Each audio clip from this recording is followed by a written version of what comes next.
आज ऐत्रेय उपनिषद की बारी है। आज हम लोग ऐत्रेय उपनिषद पढ़ेंगे, जानेंगे ऐत्रेय उपनिषद में क्या है। ऐत्रेय उपनिषद सबसे पहले ये बता दीजिए कि किस वेद से जुड़ा हुआ है। आप लोगों को तो फॉर्मूला याद है, ऋग्वेद से। ऋग्वेद से जुड़ा हुआ है। बहुत बढ़िया, ऋग्वेद से जुड़ा है।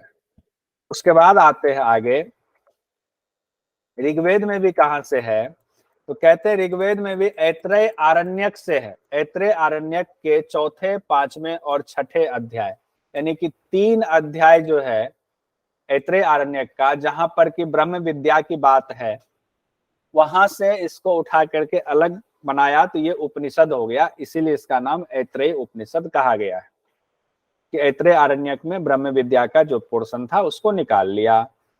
अब कहते हैं इसको देख लेते हैं कि जो 3 अध्याय है, जो चौथा अध्याय है इनका प्रथम अध्याय हो गया, 5वां अध्याय इनका द्वितीय अध्याय हो गया, छठा अध्याय इनका तृतीय अध्याय हो गया। लेकिन इसमें थोड़ा सा सीक्वेंस इस तरह से बनता है कि इसीलिए जो ऐत्रेय उपनिषद में 3 अध्याय हैं वो ऐसे बनता है कि प्रथम अध्याय 23 मंत्र है और इसमें प्रथम खंड, द्वितीय खंड, तृतीय खंड, 3 खंड है। लेकिन द्वितीय अध्याय और तृतीय अध्याय में प्रथम खंड और प्रथम खंड दोनों में एक एक खंड ही है। तो एक में 6 मंत्र है और एक में 4 मंत्र। तो 6 4 10 और 23 23 10 33, कुल 33 मंत्र हैं इस ऐत्रेय उपनिषद में। कहीं नोट करना चाहे तो नोट कर लेंगे। इस उपनिषद में पहले लोकों की उत्पत्ति हुई है, फिर उसके बाद लोकपालों को की उत्पत्ति हुई है, उसका विकास और मोक्ष के उपाय बताए गए हैं, और मनुष्य के 3 जन्म की व्याख्या भी की गई है। ये तो एक तरह से परिचय हमारा हो गया। हम लोग अब सीधे बढ़ते हैं कि प्रथम खंड में क्या कहा गया है, यहां देखते हैं।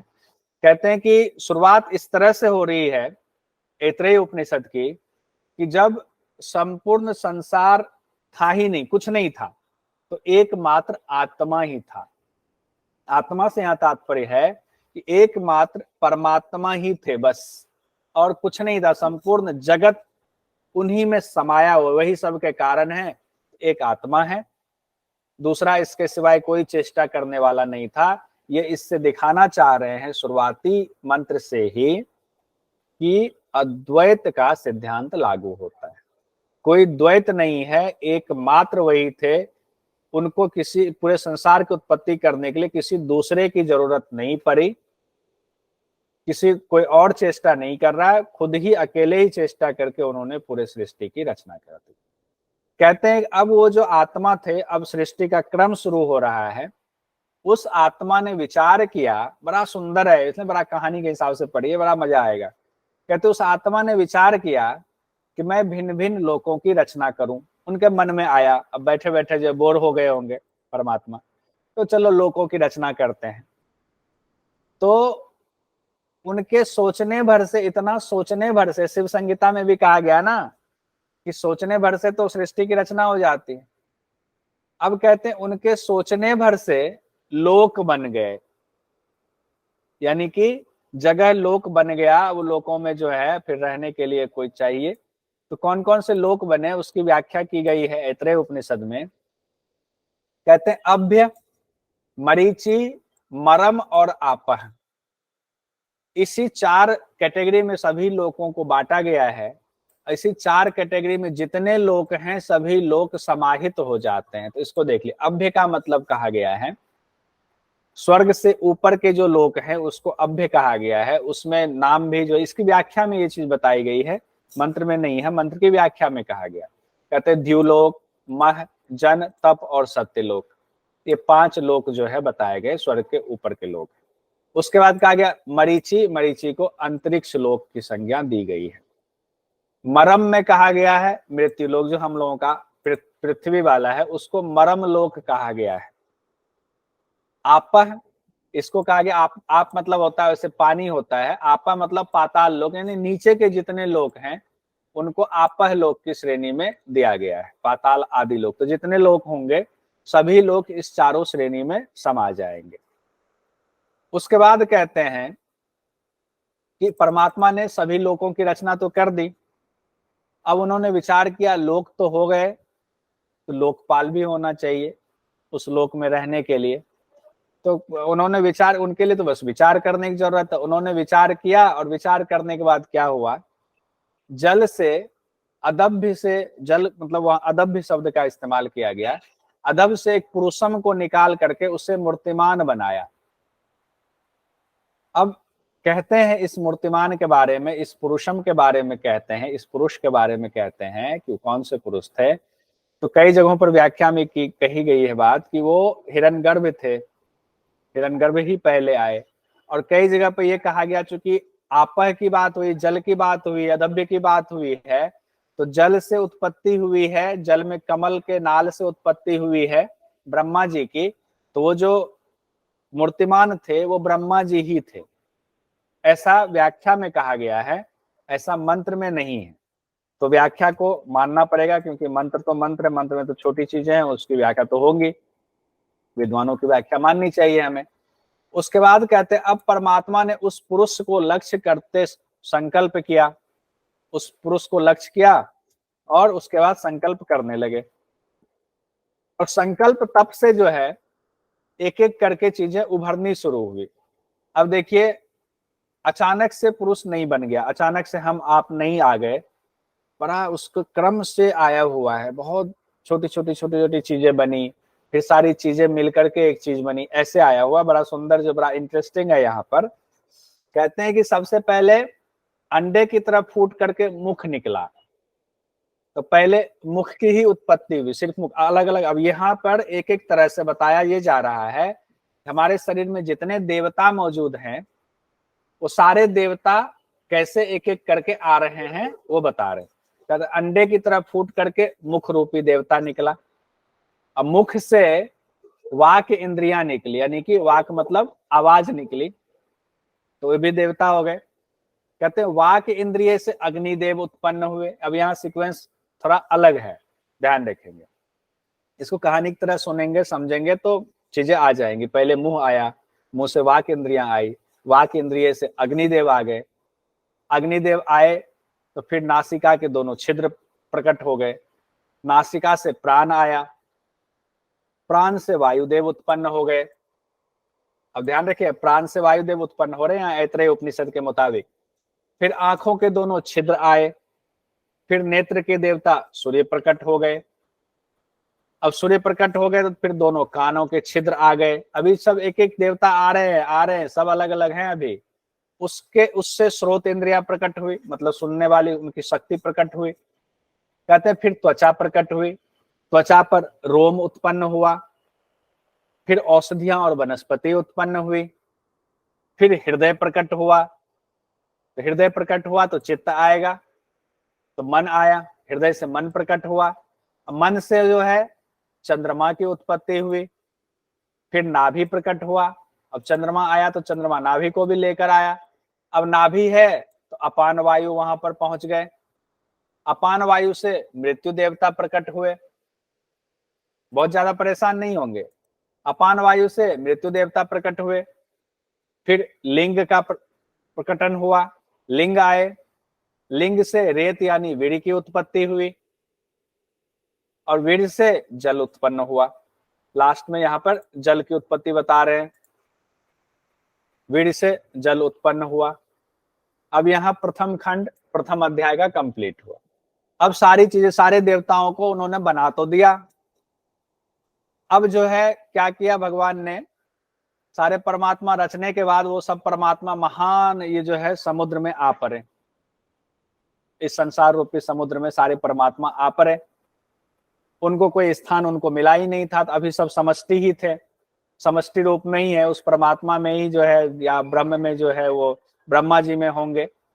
अब इसकी व्याख्या में जो है वो देखना पड़ेगा कि महान समुद्र में आ पड़े और उनको कोई जगह नहीं मिल रही रहने के लिए। जैसे मान लीजिए कि आपने बारात में बुला लिया 100 लोगों को और उनको आपने कोई होटल वोटल बुक किया ही नहीं, तो सब गजबजा रहे हैं यहीं पर, यहाँ वहां घूम घाम रहे हैं। अब परमात्मा ने उनमें क्या किया, उन बारातियों में जो है भूख प्यास भी भर दी, उन बाराती रूपी देवताओं में भूख प्यास भर दिया। अब लो, एक तो ऐसे रहने की जगह नहीं मिल रही थी, अब भूख भी लग गई, अब बाराती लोग ज्यादा देर तक इधर उधर घूम घाम करने लगा, भूख प्यास लग गई, परमात्मा ने भूख प्यास भर दिया। अब जब भूख प्यास भर दिया तो भूख से वो लोग पीड़ित होने लगे, तब वो कहने लगे घराती को कि भाई जब बुला लिया बाराती को तो अब जो है प्लीज करके हमें जो है कोई जगह दे दो, कम से कम पहले रहने की जगह तो दे दो, कहीं रहने की जगह मिल जाए।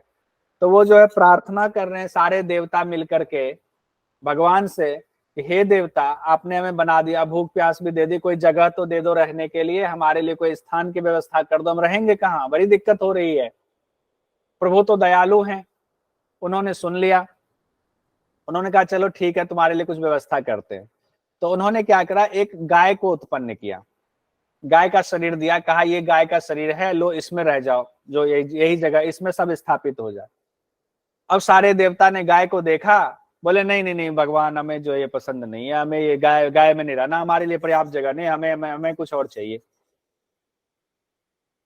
अब भगवान ने कहा चलो ठीक है देखते हैं कुछ और। तो भगवान ने उसके बाद घोड़ा बना दिया, एक घोड़ा बना के दे दिया, कहा लो ये शरीर ले लो, ये बढ़िया है ना, मजबूत शरीर है, इसमें सब देवता स्थापित हो जाए, कान है नाक है जो जो जो जो है सब इनमें स्थापित हो जाओ। अब घोड़े को देख करके सभी देखता फिर नाक भौं से कोड़ने लगे, बोले नहीं नहीं नहीं ये भी कुछ जचा नहीं, ये भी मजेदार नहीं है, ये भी हमारे लिए पर्याप्त नहीं है, ये हमें पसंद नहीं है, प्रभु हे भगवान हमें कुछ और दे दो। प्रभु ने कहा ये मानने वाले नहीं है, इनके लिए कुछ अलग इंतजाम करना पड़ेगा। तब सृष्टिकर्ता देवताओं के लिए एक मनुष्य का शरीर बना करके ले आए। अब मनुष्य का शरीर जैसे ही देखा इन सारे देवताओं ने, ओ देखते ही खुशी से झूम उठे, सबने कहा बस बस बस ये बहुत सुंदर है, बहुत अच्छी कृति आपने बनाई, क्या सुंदर रचना है प्रभु आपकी, एकदम जय जयकार करने लगे। तब सृष्टिकर्ता ने कहा ठीक है जय जयकार मत करो, पसंद आया ना, कहा हाँ हाँ हाँ ये घर बहुत पसंद है, ये बारात घर बहुत पसंद है। कहा तो अब सोच क्या रहे हो, जाओ बारात घर का दरवाजा खुला है, जाओ अपना अपना स्थान देख करके उसमें प्रवेश कर जाओ। तो जो है सब देवता उस शरीर में प्रवेश होने लगे। अब कैसे कौन कहाँ प्रवेश होने लगे, जिसको जहां जगह मिल रही है अपना अपना जगह, पसंदीदा जगह दे करके सब प्रवेश हो रहे हैं। तो कहते हैं कैसे प्रवेश हुए उसका भी एक क्रम बनाया हुआ है। कहते अग्निदेव की चर्चा आई थी, अग्निदेव वाक इंद्रिय का रूप धारण करके मुख में प्रवेश कर गए, तो मुख में अग्निदेव प्रवेश कर गए। अब कहते वायुदेव जो है वो प्राण बन करके, क्योंकि प्राण से वायुदेव उत्पन्न हुए थे, तो वायुदेव प्राण बन करके नासिका के छिद्र में प्रवेश कर गए। और सूर्यदेव जो है नेत्र इंद्रिय बन करके आंख में प्रवेश कर गए, आंखों के दोनों गोलक में चले गए, क्योंकि आंख तो जगह तो बना हुआ था ही, प्रभु ने बना कर दे ही दिया हुआ था। अब कहते दिशाओं के देवता, 10 दिशाओं के देवता जो है स्रोत इंद्रिय बनकर कान में प्रविष्ट हो गए। बहुत सुंदर, अपना अपना जगह सब बाराती ले रहे हैं, सभी देवता अपना अपना जगह ले रहे हैं। उसके बाद औषधि और वनस्पति के देवता रोए बनकर त्वचा में प्रविष्ट हो गए। हम लोगों ने देखा था त्वचा से रोआ की उत्पत्ति हुई थी, और उसके बाद औषधि और वनस्पति आए थे। तो औषधि और वनस्पति के देवता जो है रोआ बन करके त्वचा में प्रविष्ट हो गए। ठीक है, उनको भी अपना जगह मिल गया, वो भी चले गए। अब मृत्यु के देवता अपान वायु बन करके नाभि में प्रविष्ट हो गए। जल का देवता वीर्य बन करके लिंग में यानी उपस्थ में चले गए।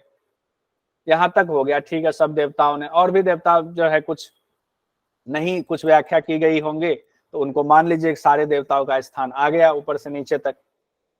कहते तब सृष्टिकर्ता से भूख और प्यास बोली कि आपने हमें भी तो बनाया, हमारे बारे में भी तो सोचो, हमारे लिए भी तो कोई स्थान दो, भूख प्यास जो है छटपटा रही थी। अब परमात्मा ने कहा कि तुम्हें अलग जगह की जरूरत नहीं है, तुम जो जहां देवता रहेंगे तुम उनके साथ ही घुले मिले रहोगे, उन देवताओं में ही तुम्हारा भाग दे देता हूं। कहते हैं मंत्र में साफ साफ कहा गया है, तभी से ये नियम बन गया है, जिस देवता के नाम की हम हवि देते हैं, जो देवता हवि ग्रहण करते हैं, उस देवता में भूख प्यास दोनों भागीदार रहते हैं। अब इसको और व्याख्या के हिसाब से कहा जाए, मान लीजिए कि आंख देवता है, तो आंख की जो है कुछ देखना, इसको जो इसकी भूख उसी से मिटती है, कुछ देख रहा है, ग्रहण कर रहा है, आंख जो कुछ ग्रहण कर रहा है तो भूख प्यास दोनों है, कहते आंखें तृप्त हो गई हमारी। तो अब आगे बढ़ते हैं, तृतीय खंड में आते हैं। प्रथम अध्याय का 2 खंड कंप्लीट हो गया। तृतीय खंड में कहते हैं परमात्मा ने विचार किया कि हमने लोक रच दिए, लोकपाल रच दिए, अब इनके लिए अन्न की रचना करनी चाहिए। इनको भूख प्यास तो आ ही गया है, तो उसके लिए बिना अन्न के बेचारा तो भूख से तड़पते रहेंगे। तो कहा ठीक है, इनके लिए अन्न की भी व्यवस्था कर देते हैं। तब परमात्मा ने विचार किया और जल जल से जो है एक मूर्ति प्रकट हुई। उसमें कहा गया कि जल से तात्पर्य कहा गया है कि पांच जो महाभूत हैं, वो जो पांचों महाभूत जब तपने लगा, तो वो सूक्ष्म महाभूत के तपने से एक मूर्ति प्रकट हुई, वो अन्न बना। अब वो अन्न बन गया। अब अन्न बना नहीं कि वो भागने लगा। अब उसको डर हो गया कि भाई हमें तो ये पकड़ के खा लेंगे, ये मनुष्य जो है भूखा है बहुत, पता नहीं कब से बाराती भूखे हैं, खाने पे टूट पड़ेंगे। अब वो बेचारे भागे अन्न। अब अन्न भागे, मनुष्य उनको जो है खदेड़े, उनके पीछे पीछे भागे उनको पकड़ने के लिए। और अभी तो मनुष्य को पता ही नहीं खाना कैसे खाना है। अभी तो उनको ये नहीं पता है ना मुख से खाना है, कैसे जाएगा मुख से। तो बेचारा जो है उनको समझ में नहीं आ रहा था। तो मनुष्य ने क्या किया, अन्न भागे जा रहा है। अब मनुष्य उसको पकड़ने के लिए जो पहले वाणी से पकड़ने की कोशिश किया। तो वाणी से पकड़ने की कोशिश किया कि अरे अन्न महाराज रुक जा रुक जा रुक जा, हमें तृप्त कर दो तृप्त कर दो तृप्त कर दो। वाणी से पकड़ने की कोशिश किया, पकड़ में ही ना आए।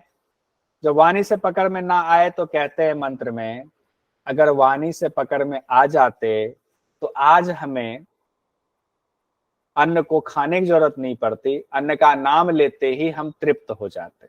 रसगुल्ला, रसगुल्ला से पेट तृप्त हो गया।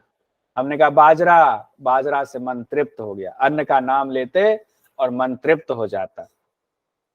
उसके बाद कहते हैं अन्न जो है अब कहाँ पकड़ में आया, वो तो बेतहाशा जी जान लगा के भागे जा रहे हैं। उनको लग रहा है कि हमें जो है पकड़ लेंगे तो हम तो अब खा ही जाएगा हमें। अन्न अभी भी भाग रहे हैं।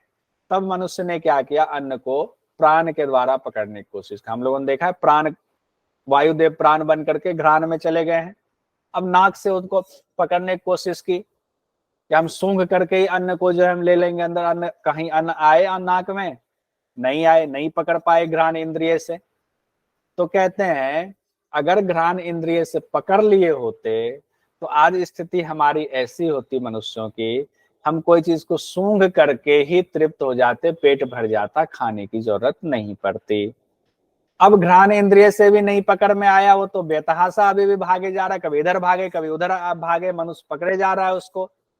तब मनुष्य ने उस अन्न को आंखों से पकड़ने की कोशिश की, एकदम जैसे सांभवी मुद्रा लगा करके हम उस कुंडलिनी को पकड़ने की कोशिश करते थे। मनुष्य ने सोचा आंखों से पकड़े, इधर इधर इधर, आंखों से कहीं पकड़ में आए, नहीं पकड़ में आए।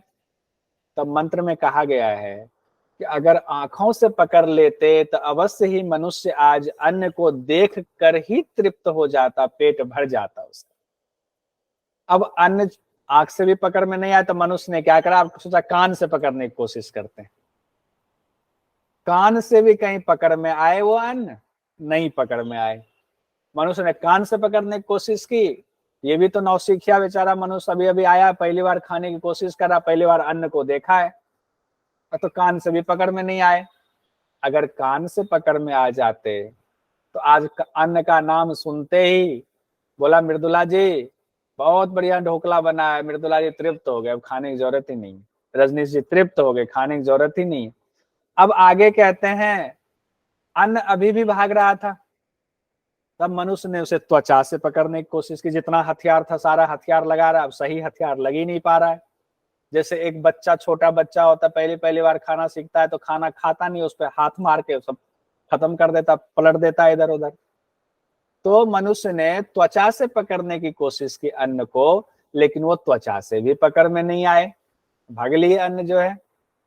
अगर त्वचा से पकड़ लेते, अन्न को छूते और अन्न जो है हमारा हमें तृप्त हो जाते। अन्न भी तो कैसे बेवकूफ थे, अगर त्वचा से पकड़ में आए तो रह जाते वहीं पर, वो भी बच जाता। और हम लोग जो आज हमें भूख इतनी लगती नहीं, हम जो छूते या और बाकी चीजों से पकड़ में आ जाता। अन्न भी तो भागे जा रहे बेतहाशा बिना मतलब के।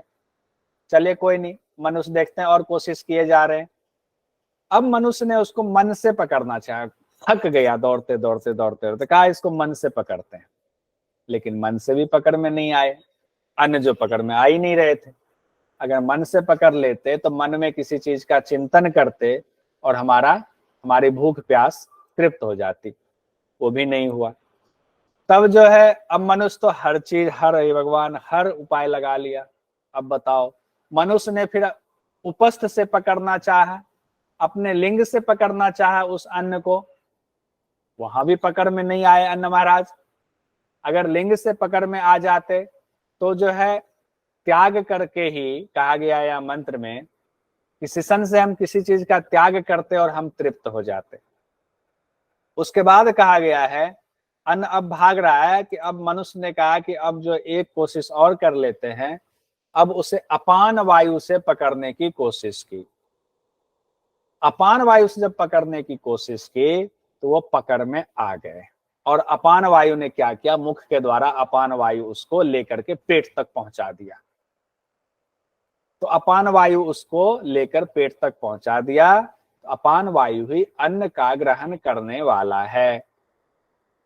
जो वायु अन्न से जीवन की रक्षा करने वाले के रूप में प्रसिद्ध है वह अपान वायु है। तो यहाँ अगर एग्जाम में आ जाए तो इसको नोट कर लीजिए कहीं पर। ऐत्रेय उपनिषद के मुताबिक हम लोग पढ़ रहे हैं कि अपान वायु ही, आप जब निगलते हो खाना पेट तक पहुंचता है, तो अपान वायु ही ऐत्रेय उपनिषद के मुताबिक उसको पेट तक पहुंचाता है। अब जब यहां तक बात पहुंच गई, तो अब परमात्मा ने सोचा कि ये जो मनुष्य शरीर है ये मेरे बिना कैसे रहेगा। यहां भी बड़ा इंपॉर्टेंट है, ध्यान रखेगा, परीक्षा की दृष्टि से भी इंपॉर्टेंट है कि ये मनुष्य शरीर, परमात्मा सोच रहे हैं कि ये मनुष्य शरीर अब हमारे बिना रहेगा कैसे। परमात्मा ने विचार किया कि वाणी द्वारा बोलने की क्रिया भी कर ली, प्राण द्वारा सूंघने की क्रिया कर ली। प्राण से यहाँ घ्राण इसलिए दिया गया कि ऊपर हम लोगों ने पढ़ा है कि प्राण जो है घ्राण इंद्रिय बन करके नाक में चली गई, ऐत्रेय उपनिषद में ऐसा लिखा हुआ है। चक्षु द्वारा देख भी लिया, श्रोत द्वारा सुनने की क्रिया भी हो गई, त्वचा द्वारा स्पर्श भी कर लिया, और अपना अपान वायु द्वारा, अपान यहाँ अपना हो गया, अपान वायु द्वारा अन्न भी निगल लिया, श्वसन से मूत्र वीर्य का त्याग भी कर लिया। तो परब्रह्म को ध्यान आएगा फिर मैं कौन हूं, यानी मेरे बिना ये सब इंद्रियां, मेरी शक्ति के बिना ये कार्य संपर्क कर लेना इनके लिए असंभव है। अभी तो मेरे द्वारा ये कर रहे हैं क्योंकि ये सब मेरी शक्ति से ही संचालित हो रहे हैं। तो उन्होंने सोचा कि नहीं, मनुष्य को ऐसे अकेले नहीं छोड़ेंगे, मनुष्य को के साथ हम रहेंगे। अब परमात्मा के मन में विचार आया कि इनके साथ हम रहें कैसे। अब इस शरीर में, जिस शरीर में सारे देवता स्थापित हो गए मनुष्य रूपी शरीर में, अब उसमें मैं कहाँ से जाऊं। तो उनको दो समझ में आया रास्ता, एक तो पैर की तरफ से मैं जा सकता हूं, या एक जो है मस्तक की तरफ से। मैं किधर से प्रवेश करूं। अब उनके मन में ये विचार चल रहा है कि मस्तक की तरफ से प्रवेश करूं या पैर की तरफ से प्रवेश करूं इस शरीर में। तब उन्होंने सोचा कि चलो मस्तक की तरफ से ही प्रवेश करते हैं। यहीं से ये इंपॉर्टेंट पॉइंट आता है कि तब परमात्मा ने सीमान को चीर करके, इस सीमांत प्रदेश को चीर करके इसके द्वारा शरीर में प्रवेश कर लिया। तो परमात्मा हमारे शरीर में आ गए, हमारे अंदर परमात्मा मौजूद है। तो यह द्वार जो सीमान है, सीमांत है, हम लोग आयुर्वेद में भी जानते हैं ये सीमांत प्रदेश होता है। कहते हैं इस सीमांत प्रदेश को चीर करके परमात्मा आए, और यही प्रदेश ब्रह्मरंध्र कहलाता है। और इसको जो नाम दिया गया है कि यह द्वार, यानी जिससे ब्रह्म शरीर में आए, वे विद्रिति नाम से प्रसिद्ध है। कहीं नोट कर लीजिएगा, विद्रिति नाम से प्रसिद्ध है, वही आनंद देने वाला है, और विद्रिति को ही ब्रह्मरंध्र कहा जाता है, जिसकी चर्चा हम लोग हठ योग में इतना कर रहे हैं, ब्रह्मरंध्र ब्रह्मरंध्र। तो उसका महत्व इस उपनिषद में बताया गया है कि ब्रह्मरंध्र का महत्व इतना क्यों है, क्योंकि वो सीमान को चीर करके आए हैं। तो ब्रह्मरंध्र ही द्वार है वो, जिससे ब्रह्म जो है इस शरीर में प्रवेश कर गए हैं। उसके बाद आगे बढ़ते हैं। अब उस ब्रह्म के 3 आश्रय और 3 स्वप्न की चर्चा है। ऐत्रेय उपनिषद में कहा गया कि ब्रह्म के 3 आश्रय कौन से हैं, और ब्रह्म जो है 3 स्वप्न भी देखते हैं, वो 3 स्वप्न कौन से हैं, ये इसकी व्याख्या तो अलग रूप में की गई है, हालांकि मंत्र में सिर्फ इतना कहा गया है तीन आश्रय के रूप में, अयम आवसथः, अयम आवसथः, अयम आवसथः इति, यही कहा गया है। और इसकी व्याख्या जो विद्वानों ने की है, उन्होंने कहा है तीन आश्रय स्थान जो है, तो पहले क्या कि तीन आश्रय स्थान कौन सा है, तो कहते हैं अयम आवसथः, तो मैं यहाँ पर मौजूद हूँ।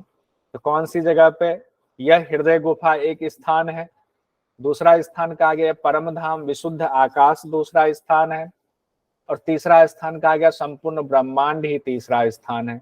तो ब्रह्म के तीन स्थान बताए गए हैं, लेकिन ध्यान रखिएगा कि मंत्र में अयम आवसथः कहा गया है, 3 बार इसी का इस्तेमाल किया गया है। लेकिन व्याख्याकारों ने एक हृदय गुफा बताया है, एक को परमधाम बताया है, और एक को संपूर्ण ब्रह्मांड बताया है। तो जब विद्वानों ने बताया है, उन्होंने व्याख्या की है, तो हम भी मान लेते हैं। उसके साथ ही 3 स्वप्न की चर्चा है। 3 स्वप्न कौन से हैं विस्तार से नहीं बताया गया है, लेकिन व्याख्या में फिर से कहा गया है कि वो 3 स्वप्न जो हैं वो स्थूल, सूक्ष्म और कारण अवस्था ही 3 स्वप्न है। यानी कि इस संसार की जो 3 अवस्था है, स्थूल अवस्था, सूक्ष्म अवस्था और कारण अवस्था, वही 3 उस ब्रह्म के स्वप्न हैं। तो अब आगे है कि मनुष्य शरीर बन गया, सारे देवता प्रतिष्ठित हो गए, और ब्रह्म में भी वहां पर जो है सीमान को चीर करके अंदर चले गए, जिसको कि विद्रिति नाम दिया गया। कहते अब आगे क्या हो रहा है, कहते मनुष्य रूप में प्रकट हुए उस पुरुष ने पंच महाभूत रूपी रंग बिरंगी दुनिया को चारों ओर से देखा। अब हो क्या रहा है, अब ब्रह्म वहां प्रकट हो गए। अब जो है ये मनुष्य, जैसे ब्रह्म प्रकट हुए तो ये मनुष्य, अब जितने सारे देवता थे सब एक साथ एक रूप हो गए। अब वो जीवात्मा यानी ये मनुष्य यानी मैं आप सब, जैसे आंख खुली तो हमने देखा, अरे इतना सुंदर, अरे इतना सुंदर, मतलब पूरी सृष्टि उनको दिखने लगी, रंग बिरंगी सृष्टि दिखने लगी। तो अब वो बड़ा आश्चर्यचकित हो गए, चारों तरफ से देखे, कभी इधर से देखे कभी उधर से देखे, ये क्या है, ये क्या है। तो कहते हैं आश्चर्यचकित और विस्मित होने होकर के हम लोग ये सोचने लगे। तब की बात है जब हम लोग शुरू शुरू में आए, हमारा चित्त बिल्कुल साफ था उस समय हमने कोई कर्म करा नहीं था, शुरुआत ही अब हम करने ही वाले हैं। बहुत कर्म हमारे ऊपर, कर्म का बोझ है नहीं के बराबर है। तो कहते हैं हम ये सब अभी सिर्फ देख रहे हैं, सोच रहे हैं, समझ रहे हैं कि मेरे अलावा दूसरा कौन है, क्योंकि मुझे पता है कि मैंने तो ये किया नहीं, मैंने ये दुनिया बनाई नहीं, मैंने सृष्टि बनाई नहीं, पेड़ पौधे बनाए नहीं, जमीन बनाई नहीं, कुछ बनाया नहीं। ये बनाया किसने, मेरे अलावे दूसरा कौन है जिसने इसकी रचना की है, ये मन में विचार आता है। लेकिन चूंकि उस समय वृत्ति शांत है, शुद्ध है, तो कहते हैं तब उस जीवात्मा ने अपने अंतर्यामी, अपने अंदर उस परमात्मा को ही ब्रह्म के रूप में देखा। क्योंकि वृत्तियां शांत थी तो उनके लिए देख पाना आसान था, कि उस ब्रह्म को उन्होंने देख लिया। और देखने के बाद बोला, आहा बड़े सौभाग्य की बात है, इस पर ब्रह्म परमात्मा को मैंने देख लिया। जब उस मनुष्य ने यानी हमने आपने शुरुआत में जब आए तो हमने तो पहले अचंभित हो गए, फिर ये निश्चय पर पहुंचे कि ये मैंने नहीं करा है, किसी और ने करा है। फिर आंख बंद करके देखा तो हमें ब्रह्म दिख गए और पता चल गया पर ब्रह्म की ही ये पूरी सृष्टि की रचना है। और बड़े उद्भुत मन में आनंदित होकर के कहा कि बड़े सौभाग्य की बात है कि इस पर ब्रह्म परमात्मा को मैंने देख लिया। जब ये शब्द उन्होंने कहा कि इस पर ब्रह्म परमात्मा को मैंने देख लिया, तब क्या हुआ कि मनुष्य शरीर में उत्पन्न हुए पुरुष ने उनको जब प्रत्यक्ष कर लिया तो उनका नाम हो गया इदंद्र। इदंद्र, तो इदंद्र का मतलब होता है इदम द्रह, मतलब इसको मैंने देख लिया, उस ब्रह्म को मैंने देख लिया, तो ब्रह्म का नाम दे दिया इदम द्रह, मतलब इदंद्र नाम दिया गया। ये ध्यान रखिए, जानबूझ करके यही शब्द इस्तेमाल किया गया है कि इदंद्र नाम उनके लिए इस्तेमाल किया गया। इदंद्र का अर्थ होता है कि उस परमात्मा को हमने देख लिया। तो इसीलिए इदंद्र शब्द अगर कहीं आए, ये इंद्र का ही कंप्लीट नाम एक तरह से हुआ इदंद्र, और इंद्र जो है नाम वो उनका भावात्मक नाम हुआ ब्रह्म। अब जैसे आप में से किन्हीं का नाम दे दे ब्रह्मा जी, किन्हीं का दे दे रजनीश जी, तो सबका अर्थ तो भगवान से जुड़ा हुआ है। तो आप भगवान नहीं हो गए, आपके अंदर ब्रह्म है। जब आप चित्त की वृत्तियों का निरोध करके मिल जाएंगे तब हुआ। उसी तरह इंद्र का मतलब भी ब्रह्म होता है। अब अपनी तरफ से व्याख्या में भी लिखा है और हम सब का मानना है कि इस विचित्र संसार रूपी रचना को जब परमात्मा की मान करके उसी भाव में हम रहेंगे तब जो है हमें उस ब्रह्म का साक्षात्कार हो जाता है। अब यहाँ इदंद्र नाम आया हुआ है, नोट कर लेंगे। इदंद्र नाम की वजह से ही इंद्र भी कहा जाता है ब्रह्म को। तो अब कहते हैं इंद्र नाम और कहां से मशहूर हो गया, तो कहते हैं कि देवता लोग इंद्र शब्द का इस्तेमाल करते हैं। तो इसी मंत्र में ये कहा गया है साफ साफ कि देवता लोगों की आदत होती है कि किसी बात को वो छिपा करके कहते हैं, पूरा खुलकर नहीं कहते हैं, कुछ चीजें छिपा लेते हैं। इसीलिए देवता लोग परोक्ष भाव से कही हुई बातों को पसंद करते हैं, डायरेक्ट ना कह करके। तो इसीलिए देवता लोग उस ब्रह्म का नाम इंद्र कह के पुकारते हैं। परोक्ष परोक्ष बातें उनको पसंद आती हैं तो वो कहते हैं इंद्र इंद्र। तो इंद्र शब्द बेसिकली ब्रह्म का ही द्योतक है और देवता लोग इस शब्द का इस्तेमाल करते हैं। अब प्रथम अध्याय हमारा कंप्लीट हो गया। द्वितीय अध्याय में हम आते हैं। हमने कल देखा था कि द्वितीय अध्याय और तृतीय अध्याय दोनों में एक एक खंड ही है, जबकि प्रथम अध्याय में 3 खंड थे। आगे बढ़ते हैं द्वितीय अध्याय के प्रथम खंड में।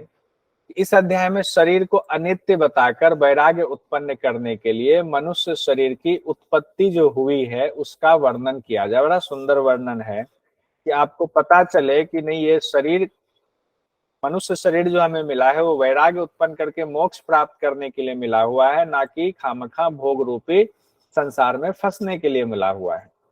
तो इसी में यानी दूसरे अध्याय में ही मनुष्य के 3 जन्म की सुंदर व्याख्या की गई है कि मनुष्य का 3 जन्म होता है। कौन कौन से 3 जन्म हैं वो, उसके बारे में हम लोग देखते हैं। तो कहते हैं पहला जन्म होता है कि जो ये संसारी जीव है यानी हम आप हैं, जब पहले वीर्य रूप से गर्भ बनता है। ये जो वीर्य है ये पहले तो सीधा एक लाइन में कह दिया गया कि वीर्य से गर्भ बनता है, बिल्कुल सही है कि वीर्य से गर्भ बनता है। उसके बाद इस वीर्य की थोड़ी सी विशेषता बता रहे हैं कि ये जो वीर्य है वो संपूर्ण अंगों में से निकलकर उत्पन्न हुआ तेज है। तभी उस वीर्य में एक इंसान को बना देने की, रचना करने की शक्ति होती है, क्योंकि उस वीर्य में संपूर्ण अंगों का तेज समाहित होता है। कहते वह पुरुष यानी कि हम और आप पहले तो उस वीर्य को अपने शरीर में ही धारण करके रखते हैं, उसका पोषण करते हैं, और बाद में उसको स्त्री में सिंचन करते हैं। और जब स्त्री में सिंचन होता है वो वीर्य, तो वो गर्भ रूप ले लेता है। जो स्त्री में सिंचन होकर के वो गर्भ रूप ले लिया, वो पहला शरीर है हमारा, आपका, सबका। हम सब ने माँ के गर्भ में, हम जो है गर्भ रूप में पहले आए, तो जब गर्भ रूप में आए तो वही हमारा पहला जन्म है। तो ध्यान रखिएगा, ऐतरेय उपनिषद के मुताबिक पहला जन्म कौन सा बताया गया है? गर्भ धारण करने वाली जो गर्भ है वो पहला हमारा जन्म है। दूसरे जन्म के बारे में कहा गया कि अब गर्भ धारण हो गया, तो गर्भ धारण के बाद क्या होता है कि वो गर्भ जो है उस माँ के लिए आत्म भाव को प्राप्त हो जाता है, यानी कि अब वो गर्भ का संबंध उस माँ के साथ पूरी तरीके से जुड़ गया हुआ है। यानी कि माँ और गर्भ एक हो गए हैं, वो अलग अलग उस वक्त नहीं है। जैसे कि वो गर्भ माँ के शरीर का ही एक अंग हो जाता है, कहा गया है ऐतरेय उपनिषद में। इसीलिए वो गर्भ जो है माँ को पीड़ा नहीं पहुंचाता है, क्योंकि वो उसी का अंग, पार्ट बन गया है। तो माँ क्या करती है? अपने अंगों की तरह ही उसका पालन पोषण करती है। जो हम खा रहे हैं तो उस अंग में भी जा रहा है जैसे बाकी अंगों में जा रहा है। गर्भ में पोषण होता है और फिर जब प्रसव होता है, माँ उसको जन्म देती है, तो माता पिता बच्चे का पालन पोषण करते हैं। शुरुआत में तो माता ही करती हैं, पिता व्यवस्था करते हैं उनके लिए। तो माता पिता मिलकर के उसको अपने पांव पर खड़े होने लायक बनाते हैं, यानी वह मनुष्य परंपरा को आगे बढ़ाने के लिए अपनी ही रक्षा करता है। ऐसे हम सोचते हैं हम अपनी परंपरा को बढ़ा रहे हैं तो हम अपने बच्चे का लालन पालन करके उस लायक बनाते हैं। इसी तरह मनुष्य जो है फिर अपना अपना वंश बढ़ाता है। तो इस तरह जन्म लेना फिर उसका बढ़ना जो है ये दूसरा जन्म माना जाता है, कि जन्म लिया और फिर वो बढ़ा धीरे धीरे, ये दूसरा जन्म है। उसके बाद कहते हैं तीसरा जन्म। अभी ऊपर हम लोगों ने देखा कि दूसरे जन्म में कि वो जो गर्भ था, जब बड़ा होने लगा गर्भ, तो वो माँ का आत्म रूप हो गया था, माँ के साथ एक अंग के रूप में जुड़ गया। लेकिन जब बच्चा पैदा होता है, बड़ा होता है, वो तो पिता का आत्म स्वरूप हो जाता है, क्योंकि उसको पिता की गद्दी अब संभालनी है। क्योंकि पिता अब जो है वानप्रस्थ को जाएंगे, संन्यास आश्रम में जाएंगे, तो अपनी सारी चीजें उस पुत्र को सौंप करके जाएंगे। तो पिता का आत्म स्वरूप वह पुत्र जब कार्य करने योग्य हो जाता है, तो पिता क्या करते हैं कि शुभ कर्मों के लिए अपना प्रतिनिधि बना करके अपना सारा कर्तव्य उनको सौंप देते हैं कि लो अब मैं चला, मुझे मुक्त करो, अब तुम सारा संसार संभालो। तो अब क्या होता है कि वो आदमी, हम आप सब, जब पिता की वो जिम्मेदारी हमें मिल जाती है, हम वो जिम्मेदारी ले लेते हैं, अब अपना कर्तव्य पूरा करते हैं। और फिर हमारा भी जब कर्तव्य पूरा हो जाता है, आयु हमारी पूर्ण हो जाती है, तो फिर हम भी इसको छोड़ करके यहाँ से विदा हो जाते हैं। और जब विदा हो जाते हैं, जाकर दूसरी जगह जन्म ले लेते हैं, अपने कर्मों के हिसाब से दूसरी योनि मिलती है, या जो भी योनि हो, देवता योनि हो, मनुष्य योनि हो, कोई नीच योनि हो, या और ऊपर की योनि हो। तो वो जो मरने के बाद हमें नया फिर जो है जन्म होगा, तो वो तीसरा जन्म उसको माना गया है। तो एक तरह से ये ऐसे एक दूसरे में घुला मिला है, और ये 3 जन्म का चक्र बताया गया है ऐत्रेय उपनिषद में। एक बार फिर से देखते हैं। पहला था जब वीर्य से जो है वो गर्भ स्थापित हुआ, तो पहला था जन्म। दूसरा जन्म था जब वो बच्चा माँ के गर्भ में धीरे धीरे बढ़ने लगा और वो पैदा हो गया, पैदा होने के बाद थोड़ा बहुत वो बढ़ा, उसका पालन पोषण हुआ, तो दूसरा जन्म था।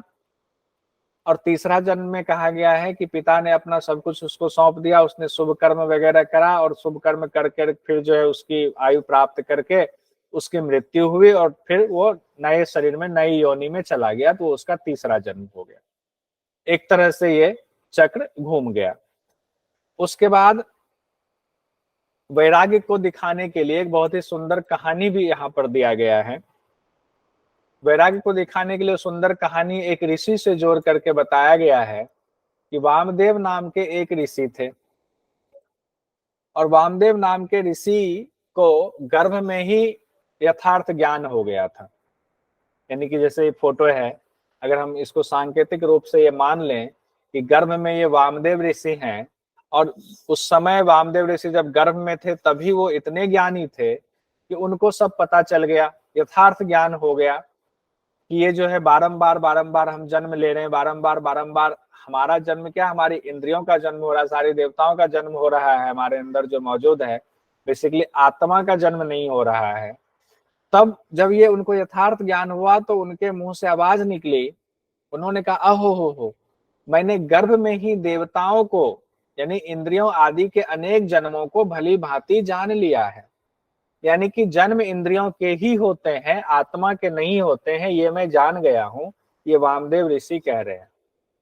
इस रहस्य को समझने से पहले मुझे लोहे के समान कठोर शरीर ने अवरुद्ध कर रखा था। यानी ये शरीर को जंजीर, मतलब एक तरह से कहा कि लोहे का जो है ये जंजीर था, इसने मुझे बांध रखा था, जकड़ रखा था, मैं उसमें फंसा हुआ था। लेकिन अब बाज पक्षी की भांति ज्ञान रूप बल के वेग से इस जंजीर को तोड़ करके उससे अलग हो गया हूं। तो बाज पक्षी का यहाँ पर जिक्र दिया है कि बाज को माना जाता है बड़ा चतुर होता है, बड़े ताकतवर होता है, बड़े वेग से भागता है। तो कहते हैं मैं बाज पक्षी की तरह, ये जो शरीर जो है जिस तरह से हमें जकड़ के रखा हुआ था, एक मजबूत शरीर, अब इसको तोड़ करके हम बाहर निकलने की क्षमता हमारी हो गई, हम निकल गए। तो इस तरह से समझाने वाला वह जो वामदेव ऋषि थे, एक सेकंड यहाँ पर, इस तरह यथार्थ को समझने वाले जो वामदेव ऋषि थे, उन्होंने फिर शरीर का नाश होने पर संसार से वो अपने आप को उन्होंने मुक्त कर लिया, उनको मोक्ष की प्राप्ति हो गई। वो इस संसार से ऊपर के लोकों में चले गए, ऊर्ध्व गति के द्वारा, मतलब ऊर्ध्व मतलब ऊपर की गति के द्वारा स्वर्ग लोक में पहुंच गए।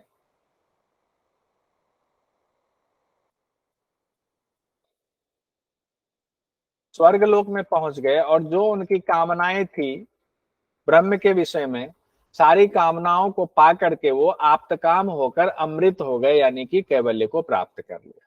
ये वामदेव ऋषि की कहानी बताई गई थी। उसके बाद तृतीय अध्याय में आते हैं। अब हम अंतिम पड़ाव पर पहुंच गए हैं। तृतीय अध्याय में कहा गया है, इसमें आत्मा की महत्ता का वर्णन किया गया है। कहते हैं हम लोग जिसकी उपासना करते हैं वह आत्मा कौन है, यानी कि जो मनुष्य हम और आप हैं, उनके मन में अब विचार चल रहा है। विचार ये चल रहा है कि जिसकी हम उपासना करते हैं ब्रह्म की, वो आत्मा है कौन, या जिससे मनुष्य देखता है, सुनता है, गंधों को सूंघता है, वाणी को स्पष्ट करता है, जिससे स्वाद युक्त और स्वादहीन वस्तु को अलग अलग पहचान लेता है। आखिर कर तो सारी इंद्रियां रही अलग अलग, लेकिन कोई एक है जिसके द्वारा कर रहा है। वो आत्मा कौन है, कैसे जो है आत्मा अंदर पहुंच गई है। अब जब ये सारे जिज्ञासा उनके मन में आने लगा, यानी हमारे आपके मन में, तो फिर वो ये सोचने लगा कि ऐसा विचार करके उस मनुष्य ने, यानी हम और आपने सोचा कि ये हृदयम है, आत्मा जो है। हम विचार करते, पहले हम लगाते हैं अनुमान कि वहां कौन था, वहां कौन था, वहां कौन था। फिर हम अनुमान लगाते हैं कि वहां ना वो आदमी था, वहां वो आदमी था, वहां वो आदमी था। ऐसे कई बार हमारे जीवन में घटनाएं होती हैं, हम अनुमान लगाते हैं।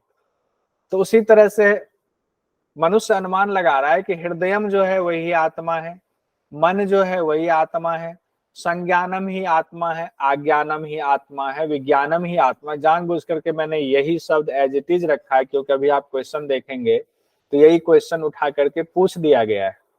अर्थ इसीलिए मैंने जानबूझ कर यहाँ नहीं दिया है, एग्जैक्ट संस्कृत के ही शब्द दिए हैं। हृदयम, मन, संज्ञानम, आज्ञानम, विज्ञानम, ये सब ब्रह्म ही है। प्रज्ञानम भी वो ब्रह्म है, मेधा भी वो ब्रह्म है, दृष्टि भी वही है, धृति भी वही है, मति भी वही है, मनीषा, ज्योति, स्मृति, संकल्प, कर्तृ, असु, काम, वश, सब कुछ ये आत्मा ही है। यानी कि आत्मा से ही जैसे सब कुछ फूटा हुआ हो, ये सब आत्मा ही है। इस प्रकार सबके सब परमात्मा के ही नाम और उपाधि हैं, उनकी ही सत्ता के बोधक हैं ये सारे जितने नाम दिए गए हैं। और इसी से संबंधित एक सवाल यूजीसी नेट में पूछा गया था, जो अभी आपको दिखाएंगे। उसके बाद क्या होता है, वो पुरुष यानी कि वो जीवात्मा, या कहें कि हम आप मनुष्य, उनके मन में ये सवाल आ रहा है और उसका जवाब भी आ रहा है। वो कहते हैं कि ये ब्रह्मा, ये इंद्र, ये प्रजापति, जितने सब देवता हैं, ये पृथ्वी है, वायु है, आकाश है, तेज है, मतलब ये पंच महाभूत जो है, ये छोटे मिले जुले जो बीज रूप समस्त प्राणी हैं, ये इससे अलग जो जेड़ से उत्पन्न हुआ प्राणी है, जो अंडे से उत्पन्न हुआ प्राणी है, जो पसीने से उत्पन्न हुए जीव हैं, जो जमीन को फोड़ करके निकले हुए जीव हैं, घोड़े हैं, गाय है, हाथी है, मनुष्य है, जो कुछ भी यह जगत है, जो कुछ भी पंखों वाला है, उड़ने वाली पक्षी है, जीव है, और फिर से कहा गया जो जंगम है या स्थावर है। जंगम मतलब चलते फिरते, स्थावर मतलब जो स्थायी है। यानी कि जो संपूर्ण प्राणी समुदाय है, वे सब के सब पर ब्रह्म ही हैं। वे सब के सब उन्हीं से निकले हुए हैं, उन्हीं की शक्ति से वो कार्य कर रहे हैं। आगे कहते हैं वे सब प्रज्ञान स्वरूप परमात्मा से ही शक्ति पाकर अपना अपना कार्य संपन्न करने वाले हैं, समर्थ हैं अपना कार्य करने में। तो उसमें प्रज्ञान स्वरूप कहा गया है, ध्यान रखिएगा, प्रज्ञान स्वरूप। तो प्रज्ञान स्वरूप परमात्मा ही इस स्थिति का आधार है।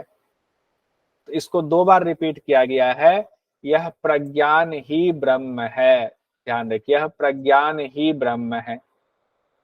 तो उसके बाद कहते हैं जिसने उनको जान लिया इस तरीके से पूरा, जैसे कि व्याख्या की गई है, इस लोक से वो ऊपर उठ जाता है, स्वर्ग लोक में चला जाता है, और वो भी प्रज्ञान स्वरूप ब्रह्म के सहित संपूर्ण दिव्य भोगों को प्राप्त कर लेता है और अमृत ही हो जाता है, यानी कि साक्षात ब्रह्म में मिल जाता है। तो साक्षात ब्रह्म ही हो जाता है। उस अमृत को पा लिया, अमृत ही हो गया, तो अमृत ही ब्रह्म है, और अमृत हो गया तो वो भी ब्रह्म हो गया। यहाँ हमारा ऐतरेय उपनिषद कंप्लीट होता है।